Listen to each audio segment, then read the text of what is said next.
ایک صاحب کے بارے میں یہ آتا ہے ابی کوثر کا ہی واقعہ. ابی کوثر بڑی مستند کتاب ہے درود شریف کے حوالے سے. اس میں صحیح احادیث سے درود شریف کا ایک خزانہ اکٹھا کیا گیا. ابی کوثر حضرت مفتی امین رحمۃ اللہ تعالیٰ علیہ آپ کی لکھی یہ کتاب ہے. آپ نے یہ تمام احادیث سے جمع کیا ہوا. اب آپ اس میں لکھتے ہیں کہ ایک شخص اس کا جب وصال ہوا نا تو اس کو کسی نے خواب میں دیکھا.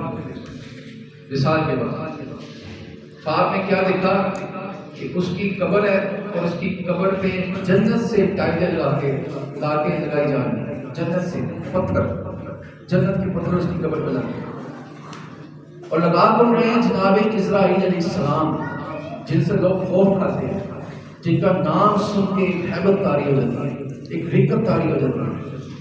آپ پتھر اٹھا کے جنت سے اس کی قبر پہ لگا رہے ہیں. اس نے کہا حضور میرا کون سا ایسا عمل ہے کہ آپ میری قبر پہ یہ پتھر لگا رہے ہیں جنت سے لا کے.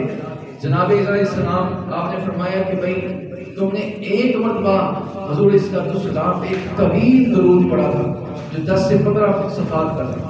وہ طویل درود صرف ایک دفعہ پڑھا تھا. اللہ تعالیٰ نے پھر حکم دیا کہ جب یہ مر جائے دنیا سے چلا جائے تو پھر اس کی قبر پہ جنت سے پتھر لا کے لگا. اللہ نے حضور صلی اللہ علیہ وسلم پہ کثرت سے درود پڑھنے کی توفیق دے. جب درود پڑھنا ہے تو پھر شرمانا نہیں، اتنا کثرت سے پڑھنا ہے، اتنا کثرت سے پڑھنا ہے کہ میں سو جاؤں یا مصطفیٰ کہتے کہتے اور کھلے عام صلی اللہ کہتے کہتے اور فضول گوئی سے بچ جائے یہ زبان میری، میرا کلام صرف درود و سلام ہو. اتنا کثرت سے ہو کہ جب ہم مرنے لگے دنیا سے جائیں تب بھی ہمارے لب ہلیں اور حضور پہ درود بھیج رہے ہوں. درود بھیج رہے ہوں، وہ سارے مسئلے یہاں پہ حل ہیں. اس لیے اپنی کے بڑی الصلاۃ والسلام علیہ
جس کے بارے میں آقا دو جہاں صلی اللہ علیہ وسلم کا یہ پیغام دیا گیا کہ امام بصیری کو یہ بتاؤ کہ جب وہ یہ قصیدہ لکھتے ہیں یا پڑھتے ہیں، میں محمد مصطفیٰ گنبد خضرا میں اپنی قبر اطہر میں جھوم جھوم کر اس کو سنتا ہوں، یہاں تک کہ امام بصیری کو حضور نے چادر بھی عطا کی ہے، اتنی مقبولیت ہے اس کی۔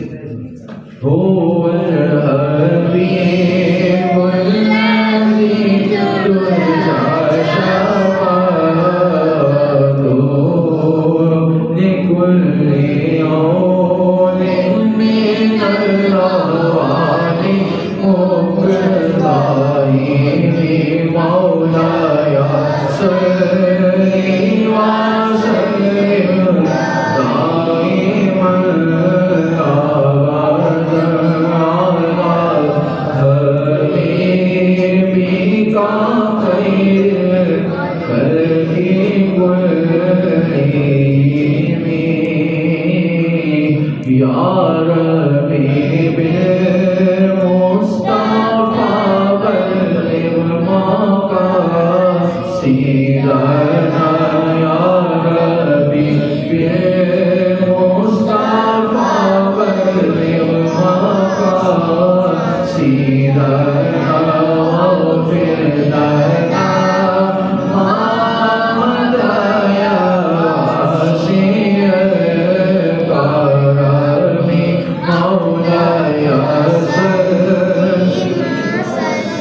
دائما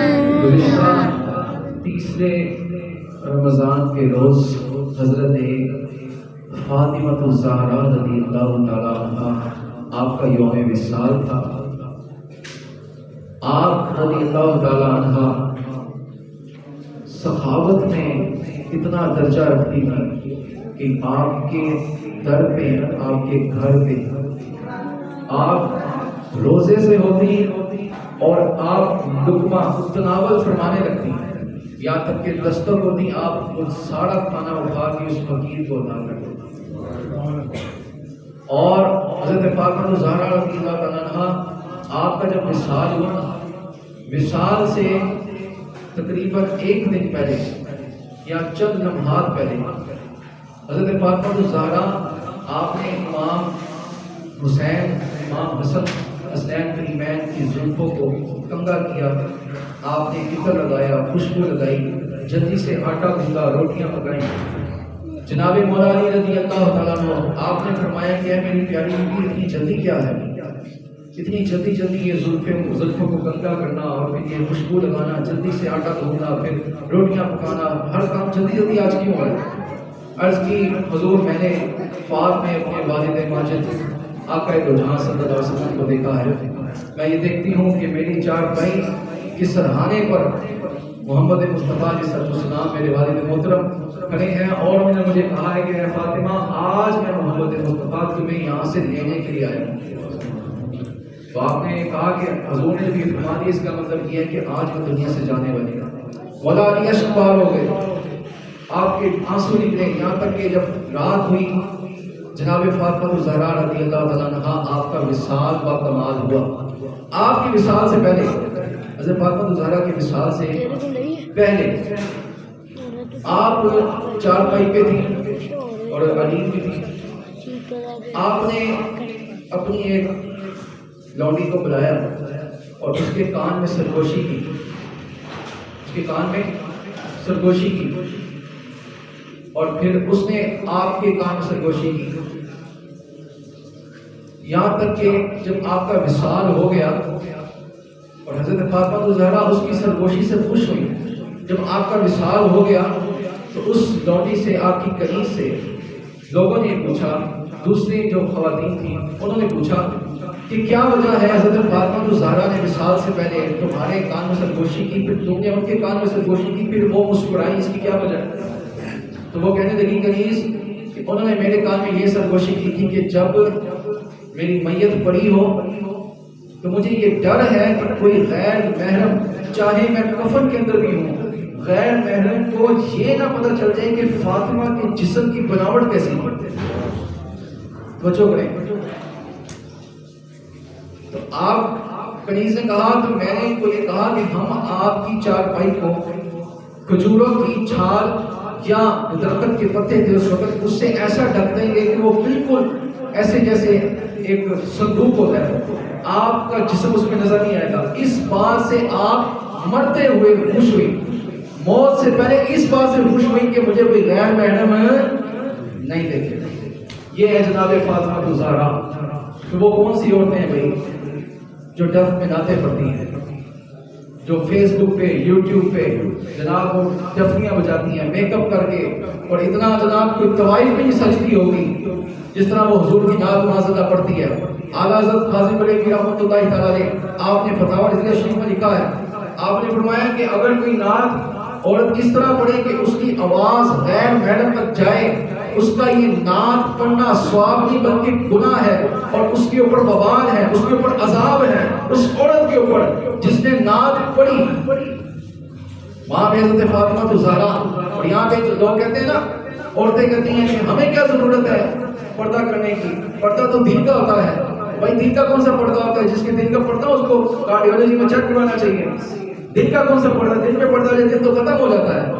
حضرت فاطمہ الزہرا آپ جنت میں تمام خواتین کی سردار، پاک طاہرہ زاہدہ، اور آپ اس قدر پردہ کر رہی ہیں کہ اس پردے کا تو حکم ہی نہیں ہے قرآن میں کہ مرتے وقت تم نے اپنے میت کو بھی چھپا لینا ہے کہ تمہارے جسم کی بناوٹ ظاہر نہ ہو۔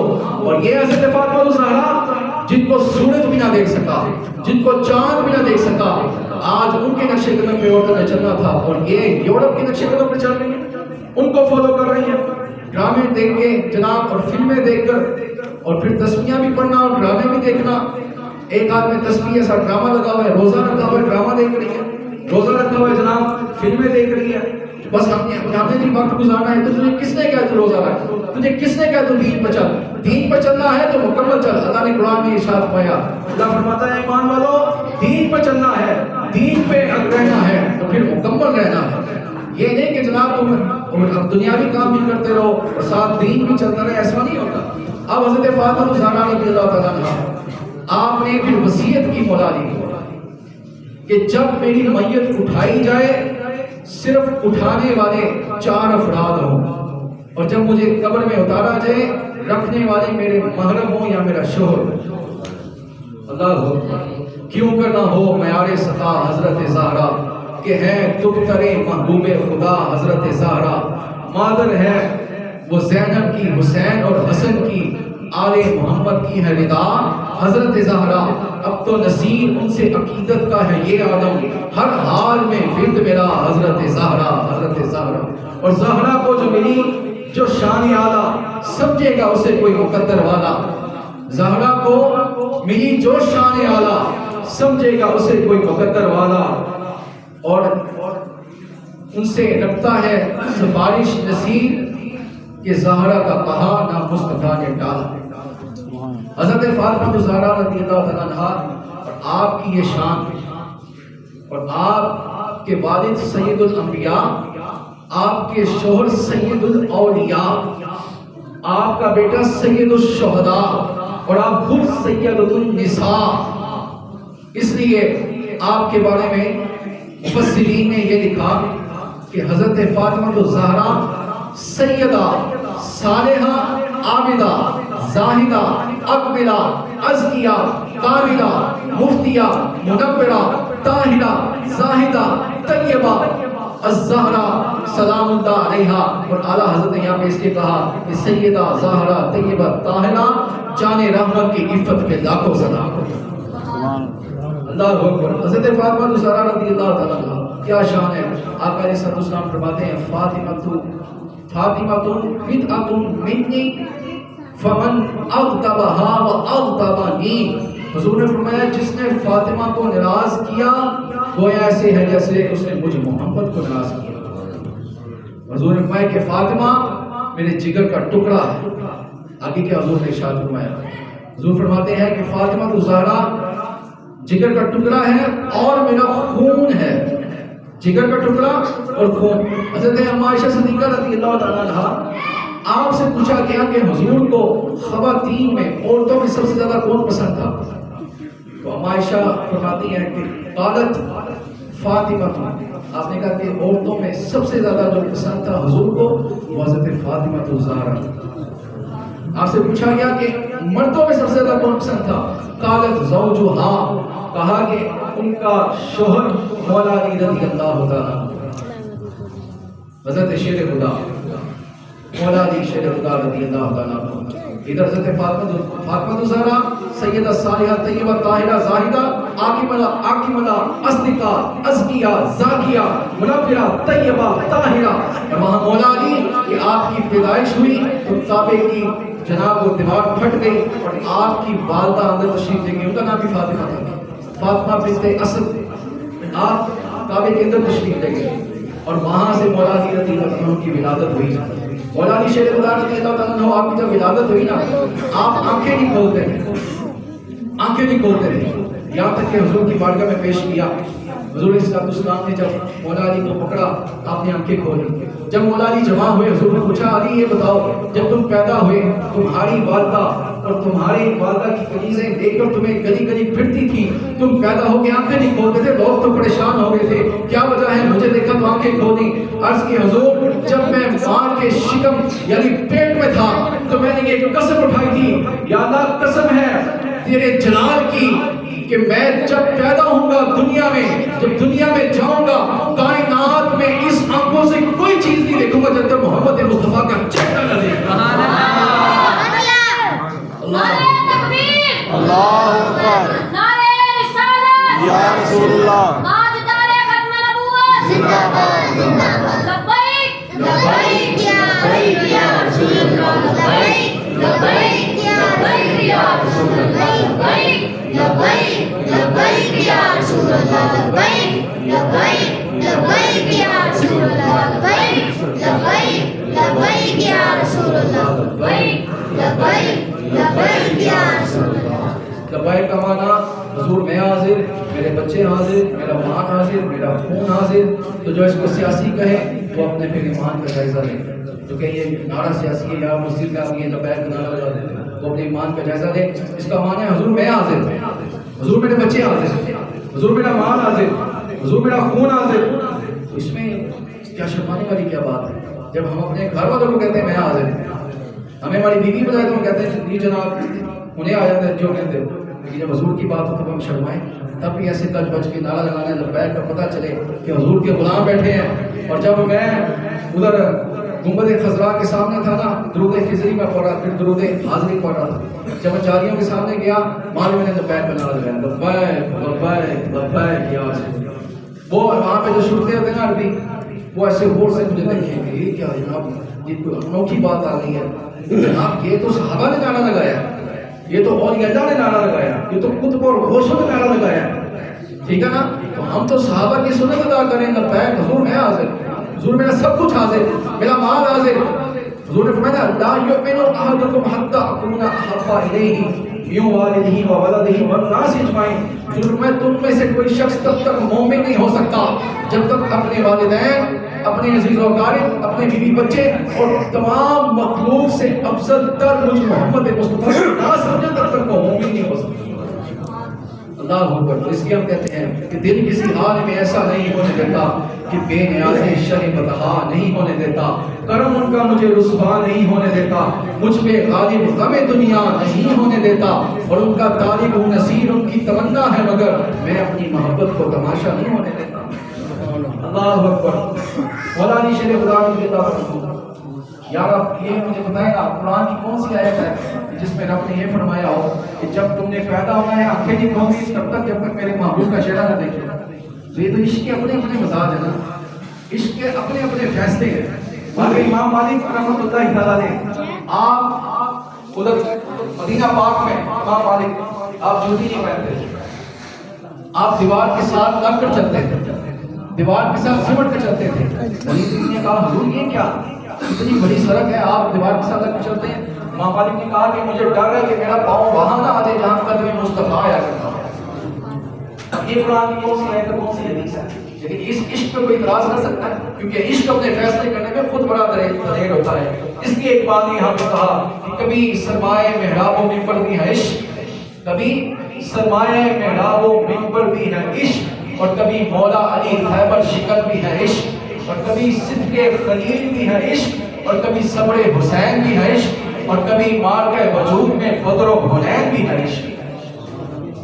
اور میں اور مجھ کو کسی دل ربا سے عشق، خیر الورا سے عشق، خیر الورا سے عشق، دنیا کی مجھ کو چاہ نہ اس کی ادا سے عشق، دونوں جہاں میں ہے بس مصطفیٰ سے عشق، آخرت کی راہ کو وہ ہموار کر چلا جس کسی کو ہو گیا شہ انبیاء سے عشق، دیوانے رسول و علی و حسین کو طیبہ کی دھن اور نجف کی نگل اور کربلا سے عشق، عشق رسول پاک میں مدہوش ہوں نصیر، اب کوئی کہے کہ مجھے ہے خدا سے عشق۔ یہ جناب یہ آخری 2-3 منٹ ہے، اس میں روزے کے حوالے سے میں آپ کے آگے عرض کر دوں۔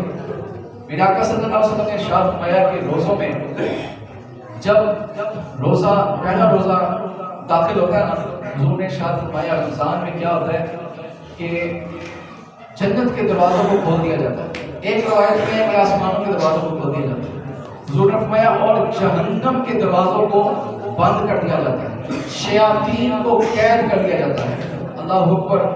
رمضان میں آپ نے کسی حوالے سے یہ نہیں کسی کی مانی کہ جناب آپ کے پیٹ میں درد ہے یا زکام ہے یا کچھ بھی ہے تو ہم روزہ چھوڑ دیں، ہاں وہ یاد کرنا ہے کہ صحابہ نے روزے رکھ کے اپنی گردنیں بدن میں کٹوائی، بس یہ یاد کر لیں آپ کا زکام بخار سارا کچھ ختم ہو جائے گا، وہ آپ کچھ یاد بھی نہیں رہتا، آپ کہیں گے یار روزے میں گردن کٹوا دی، روزے میں اپنے بازو کٹوا دیے، روزے میں اپنے بچے کٹوا دیے دین کی خاطر، تو ہم کم سے کم یہ تو کریں وہاں فلسطین میں ان بچوں کو تو دیکھیں، وہ بچے جن کو نہ کھانے کو مل رہا ہے نہ پینے کو مل رہا ہے، پانی کی ایک ایک بوند کو ترس رہے ہیں، اور وہاں بھی وہ روزے رکھتے ہیں۔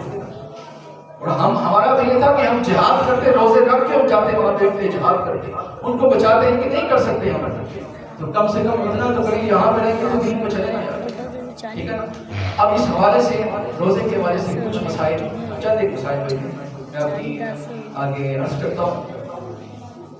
روزے میں ناک پہ پانی ڈالنا، اگر آپ نے وضو کیا یا غسل کیا، ناک پہ پانی ڈالا اور اس قدر ڈالا کہ دماغ تک چلا گیا، وہ دماغ میں آپ جب ڈالیں گے درد ہوتی ہے پتہ چلتا ہے دماغ تک چلا گیا، ایسا ہوا تو روزہ آپ کا ٹوٹ جائے گا، ٹھیک ہے۔ اچھا اگر کسی پہ غسل واجب ہے وہ یہاں تک پانی چلائے گا، یہاں تک، یہ جہاں تک نرم ہڈی ختم ہوتی ہے اور صدر شروع ہوتی ہے یہاں تک وہ پانی چلائے گا، اس سے اوپر اگر چلاتا ہے دماغ تک جائے گا تو اس کا روزہ ٹوٹ جائے گا، الا یہ کہ اس کو روزہ یاد ہو، اگر اس کو روزہ یاد نہیں ہے تو پھر اگر اس نے دماغ تک چلا دیا تو پھر روزہ اس کا نہیں ٹوٹے گا، ٹھیک ہے۔ آگے کان میں پانی ڈالنے سے یا ڈراپس ڈالنے سے یا دوا ڈالنے سے روزہ نہیں ٹوٹتا، لیکن آنکھوں میں ڈراپس ڈالنے سے روزہ ٹوٹ جاتا ہے، دوائی ڈالنے سے روزہ ٹوٹ جاتا ہے۔ اسی طرح غرارے کرتے ہیں نا، غرارہ جس کو کہتے ہیں، غرارے کرنے میں وضو میں آپ نے اور غسل میں غرارے نہیں کرتے، اگر آپ نے غرارے کر لیے تو تب بھی آپ کا روزہ ٹوٹ جائے گا۔ یہ چند ایک مسائل ہیں، اس کو یاد رکھیں، انشاءاللہ آگے اگلے جمعے وقت ہوگا تو پھر مزید اس پہ بات کریں گے ہمارے شیر سے۔ وما علیک